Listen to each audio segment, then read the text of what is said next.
The final notes of Got My Mind Made Up echoed through Can-Am Studios as the recording session reached its completion.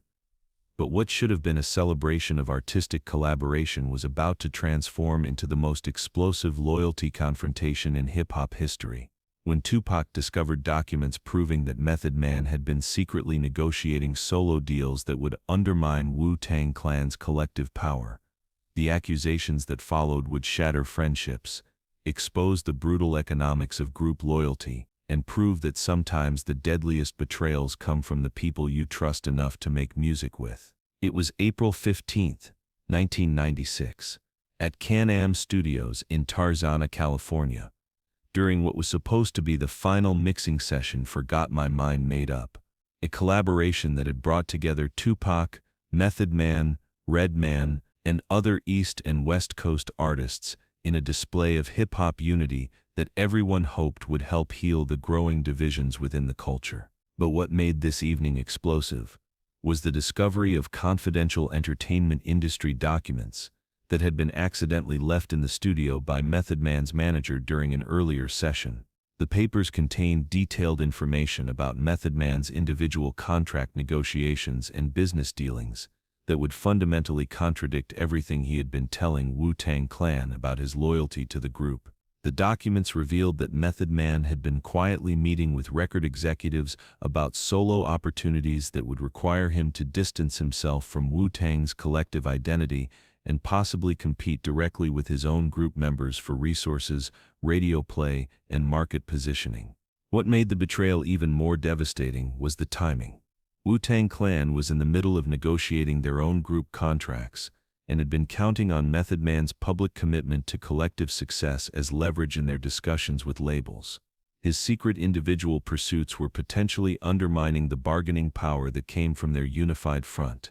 Tupac had discovered the documents purely by accident while looking for lyric sheets in the studio's paperwork pile, but once he understood what he was reading, he realized he was holding evidence of the kind of behind-the-scenes betrayal that was destroying hip-hop's sense of community and brotherhood. The evening had started as one of the most positive recording experiences of the East Coast-West Coast collaboration era. Got My Mind Made Up had been coming together beautifully, with each artist contributing verses that showcased both their individual talents and their ability to work together despite the regional tensions that were dividing hip-hop. Method Man had been particularly enthusiastic about the collaboration, frequently talking about how working with Tupac proved that the East Coast-West Coast conflicts were manufactured by media and record labels rather than representing real animosity between artists. But when Tupac confronted him with the documents during what was supposed to be their final listening session, everything changed in an instant. "Meth," Tupac said, holding up the papers so that everyone in the studio could see them. "We need to talk about these contracts you've been negotiating behind Wu-Tang's back." The room fell silent as everyone realized that something serious was about to happen. Method Man's expression immediately showed that he recognized the documents and understood that his secret business dealings had been exposed. "Pac, those are private business matters," Method Man replied, but his voice lacked conviction because he knew that the information in those documents would be damaging to his reputation within Wu-Tang and the broader hip-hop community. "Private business matters?" Tupac repeated, his voice rising with incredulity. "Meth, these documents show you've been meeting with record executives about solo deals that would compete directly with Wu-Tang. You've been planning to abandon your brothers while telling them you got their backs." The accuracy of Tupac's summary was undeniable, and Method Man's inability to deny the basic facts was obvious to everyone in the studio. "It's not abandoning," Method Man said, but his defensive tone made it clear that he knew his position was difficult to defend. "It's exploring opportunities that might benefit everyone in the long run." "Benefit everyone?" Tupac asked, walking closer to Method Man until they were face to face in the center of the studio. "How does competing with your own group members benefit Wu-Tang? How does taking solo opportunities that were supposed to go to the collective benefit the people who helped make you famous?" The crowd of engineers, producers, and other artists in the studio was riveted by the confrontation, understanding that they were witnessing something that went to the heart of hip-hop's economics and ethics. But what Tupac revealed next would prove that Method Man's betrayal was even more extensive than anyone had realized. And it gets worse, Tupac continued, pulling out additional pages from the document stack. Because these contracts include clauses that would prevent you from working with certain Wu-Tang members on future projects. You've been signing agreements that would legally prohibit you from collaborating with your own brothers. The revelation sent shockwaves through everyone listening, because it showed that Method Man's solo pursuits weren't just competing with Wu-Tang, they were actively designed to separate him from his group permanently. Method Man's response would prove that he had been thinking about these business decisions in ways that prioritized his individual success over group loyalty, but that he hadn't fully considered how those choices would be perceived by his fellow Wu-Tang members. The music industry is changing, Method Man said, his voice carrying a mixture of defensiveness and frustration. Groups don't have the same power they used to have. Individual artists have more opportunities, more control, more ability to build lasting careers. So you decided to build your lasting career by betraying the people who made your career possible in the first place? Tupac asked, his voice now carrying the kind of controlled fury that people who knew him had learned to fear. It's not betrayal, Method Man insisted, but his voice showed that he was struggling to articulate a defense that would make sense to people who valued loyalty over individual opportunity. It's survival. It's making sure that when Wu-Tang's moment is over, I still have a career. The crowd was witnessing something unprecedented.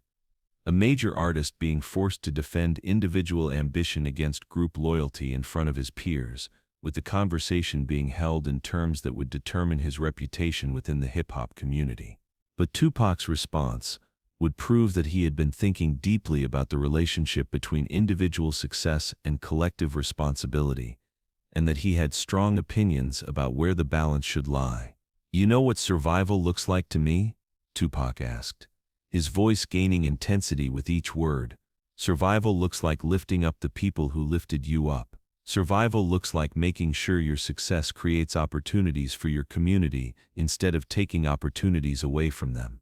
The philosophical sophistication of Tupac's argument was impressive, and it highlighted the fundamental tension between individual ambition and collective responsibility that was becoming central to hip-hop's evolution. But you chose a different kind of survival, Tupac continued, now addressing Method Man directly while making it clear he was really speaking to everyone in the room. You chose the kind of survival that means stepping on your brothers to climb higher.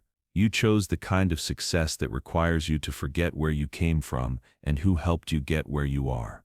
Method Man's response showed that he had his own sophisticated understanding of the music industry's realities, but that his analysis led to conclusions that prioritized individual security over group solidarity.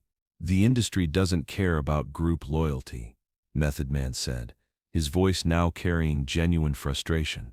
Record labels don't care about brotherhood. They care about individual stars who can generate revenue independently. If I don't position myself as an individual brand, I'll get lost when Wu-Tang's collective moment ends. The accuracy of Method Man's analysis of industry dynamics was undeniable, but it also raised questions about whether adapting to an exploitative system was preferable to trying to change that system through collective action. So you think the answer is to join the system that exploits all of us? Tupac asked, his voice now carrying genuine disbelief. You think the solution to record labels not caring about loyalty is to prove that loyalty doesn't exist? The crowd was witnessing a debate that went far beyond personal conflict into fundamental questions about how artists should respond to industry pressures and whether individual success could coexist with collective responsibility. But what happened next would escalate the confrontation from philosophical disagreement to personal accusation in a way that would make the situation genuinely dangerous. RZA, who had been listening silently from the corner of the studio, stepped forward with an expression that showed he was processing information that was genuinely shocking to him. "Hold up," RZA said, his voice carrying the authority that came from being Wu-Tang's leader and primary decision-maker. "Meth, are you telling me that you've been negotiating contracts behind the group's back? Are you telling me that you've been planning to compete with your own brothers without telling us?" Method Man's response would prove that the confrontation had reached a point where continued secrecy was impossible, but where honesty would be equally damaging to his relationships within Wu-Tang. RZA, the business side of this industry is complicated, Method Man said, but his evasive answer made it clear that he was trying to avoid giving direct answers to direct questions. It's not complicated, RZA replied, his voice rising with anger. You either loyal to Wu-Tang or you not. You either committed to collective success or you committed to individual success. You can't be both. The simplicity and accuracy of RZA's analysis was devastating, because it stripped away all the business justifications and individual rationalization to focus on the core issue of loyalty and commitment. But Tupac's next revelation would prove that Method Man's betrayal was even more extensive and more calculated than anyone had realized. RZA. It gets worse, Tupac said, holding up another set of documents, because these contracts include specific provisions about distancing himself from Wu-Tang's controversial image. Meth been agreeing to clauses that would require him to publicly criticize the group's approach to maintain his individual marketability. The revelation that Method Man had agreed to potentially criticize Wu-Tang as part of his solo career strategy was devastating to everyone listening, because it showed that his individual pursuits weren't just competing with the group, they were designed to undermine the group's reputation and success. The silence that followed lasted almost a full minute as everyone processed the implications of what had been revealed. Finally, Ghostface Killah spoke, and his words would prove that the betrayal had damaged relationships within Wu-Tang in ways that might be impossible to repair. Meth, Ghostface said, his voice carrying a hurt that was more devastating than anger could have been. We've been brothers for years. We came up together. We shared everything: money, success, struggles. How you gonna throw that away for some solo contract? Method Man's response would show that he genuinely hadn't understood how his business decisions would affect his personal relationships, and that he was struggling to balance individual opportunity with group loyalty in ways that satisfied everyone involved. Ghost, I wasn't trying to throw anything away, Method Man said, his voice now showing genuine emotion. I was trying to build something that would last beyond Wu-Tang's moment. I was trying to make sure that when the group phase ends, I still have a career that can support my family. The honesty of Method Man's response was touching, but it also highlighted how individual fears about long-term security could lead to decisions that undermined the collective success that provided short-term stability. But what Tupac said next would transform the confrontation from a Wu-Tang internal dispute into a broader statement about loyalty and betrayal within hip-hop culture. This is exactly what's destroying hip-hop, Tupac said, his voice now carrying the kind of passionate intensity that had made him legendary. This is exactly how the industry turns brothers against each other. They offer individual opportunities that require you to betray your community, and then they act surprised when the culture falls apart. The crowd was now witnessing something that went beyond personal conflict into cultural commentary, with Tupac using Method Man's situation as an example of broader problems within the music industry. Meth, you didn't just betray Wu-Tang, Tupac continued, his voice gaining power with each word. You proved that loyalty can be bought. You proved that brotherhood has a price. You proved that when it comes down to individual opportunity versus collective responsibility, individual opportunity wins. The devastating accuracy of Tupac's critique was obvious to everyone listening, and Method Man's inability to provide an effective response showed how difficult it was to defend individual ambition against accusations of collective betrayal. But Method Man's final response would prove that he had been thinking about these issues in ways that were more complex than simple greed or disloyalty, even though his conclusions had led to decisions that damaged his relationships and reputation. Pac, I've been in this industry long enough to see what happens to groups, Method Man said, his voice now carrying a resignation that was almost more tragic than anger. I seen groups break up and leave individual members with nothing. I seen collective success turn into individual failure when the moment ends. So, I made a choice, he continued, to prioritize my long-term survival over short-term loyalty, and maybe that makes me a traitor. Maybe that makes me everything y'all are saying I am. But it also makes me someone who's gonna have a career when all this group loyalty doesn't pay the bills anymore. The honesty of Method Man's admission was stunning, because it showed that his betrayal hadn't been motivated by simple greed or ambition, but by genuine fear about his future and his family's security. The recording studio fell completely silent, as everyone processed Method Man's words and tried to understand whether his reasoning justified his actions or made them even more tragic.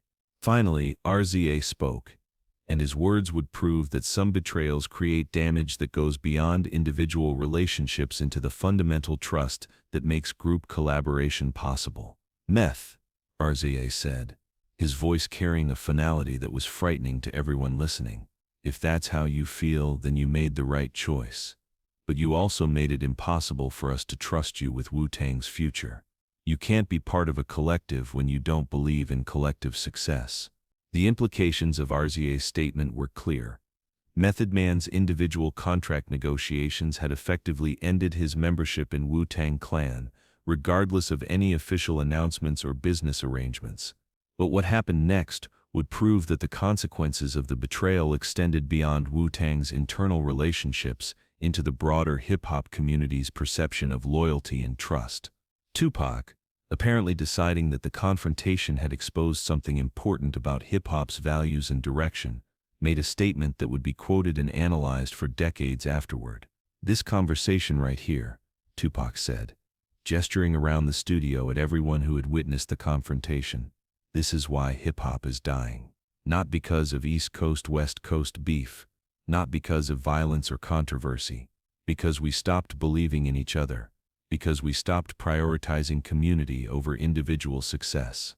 The weight and accuracy of Tupac's analysis was devastating, because it connected Method Man's individual betrayal to broader cultural problems that were affecting the entire hip-hop community. The Can-Am Studios confrontation became legendary, not because of its resolution. There was no resolution that satisfied everyone, but because of the questions it raised about loyalty, individual ambition, and collective responsibility in an industry that seemed designed to reward betrayal over brotherhood. For Method Man, the incident marked the beginning of a successful solo career, but also the end of his relationship with Wu-Tang Clan and his reputation as someone who could be trusted with collective success. For Wu-Tang Clan, the betrayal reinforced their commitment to group loyalty, while also highlighting the ongoing challenges of maintaining collective identity in an industry that rewarded individual stars over group success. For Tupac, the experience deepened his belief that hip-hop's survival depended on artists choosing community over individual opportunity, even when that choice came with personal and financial costs. 28 years later, the night when Tupac exposed Method Man's fake loyalty remains one of the most complex and devastating examinations of brotherhood and betrayal in hip-hop history, proving that sometimes the deadliest accusations are the ones that force people to choose between their individual survival and their collective values.